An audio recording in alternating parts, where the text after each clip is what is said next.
Because in our world today, in the liberal world, where we've forgotten the history of 1400 years of Islamic aggression, and we always talk about defending minorities, the convenient thing to do is to portray yourself as the victims.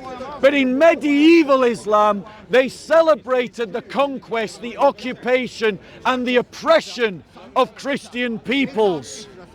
So it is a strategy of convenience. And as you can see, when you challenge the Muslims about their colonization, about their aggression, they don't have answers.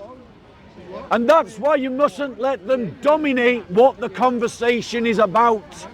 And that's why as Christians, we must be more vocal and ardent in standing up for the persecuted church, even when people don't want to talk about it. And notice, the sectarian, rather than stand up for persecuted Christians, was more concerned with shouting at me, rather than shouting up for his brothers and sisters around the world. And that, in perfect example, is the very reality of the disease of sectarian attitudes. Any other questions, ladies and gentlemen? Right. Any other questions going once? Last week you were talking about going against Zionism for their Christian persecution. Do you still stand with that? Absolutely. Our support of Israel should not be a blank check. Israel does persecute Christians in Gaza, in the West Bank, because its security blanket doesn't discriminate carefully enough between Christian Palestinians and Muslim Palestinians. Zionist settlers also persecute Christians in the West Bank and in Gaza. We as Christians must call out Israel whenever it hurts the church. But, ladies and gentlemen, let's be clear. In the scale of threats to the church, Israel is at worst, and when it is at its worst, only a regional threat.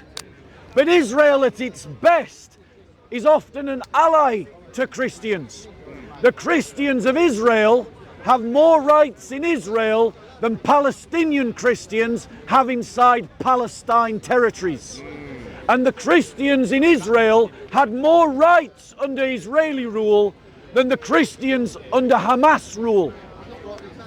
And so, Israel should be encouraged to be an ally of the Christians in the Middle East. And our support for Israel should be conditional on Israel's support for Middle Eastern Christians, including Palestinian Christians. Gaza should be made a Christian enclave. Ladies and gentlemen, the Islamists that Israel is fighting will not be satisfied with destroying Israel. They are a threat to the global church. So first we have to deal with the Islamists. We have to deal with that as a greater priority than dealing with Israel. But our support for Israel should not be unconditional. Any other questions? God bless. Killing of Jesus Christ, yes or no? Any other questions? But he doesn't answer questions. He doesn't have conversation. Go on. I asked him, would they be willing to give up lands to create a Christian state in that part of the world? He said, no, why should we? There you go. That's what I asked. There you go. So why should Israel? Why should Israel? The Muslims conquered Christian lands. The Muslims occupied Christian lands. But the Muslims say, why should they give it up? Well, Israel conquered Palestinian lands. Israel occupies Palestinian lands. Why should they give it up? And I would go for, and that's the hypocrisy of the Muslim narrative. If they do it to you, it's okay.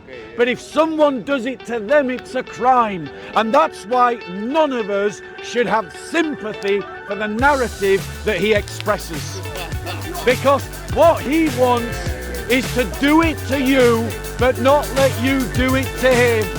Any other questions? Well done, thanks.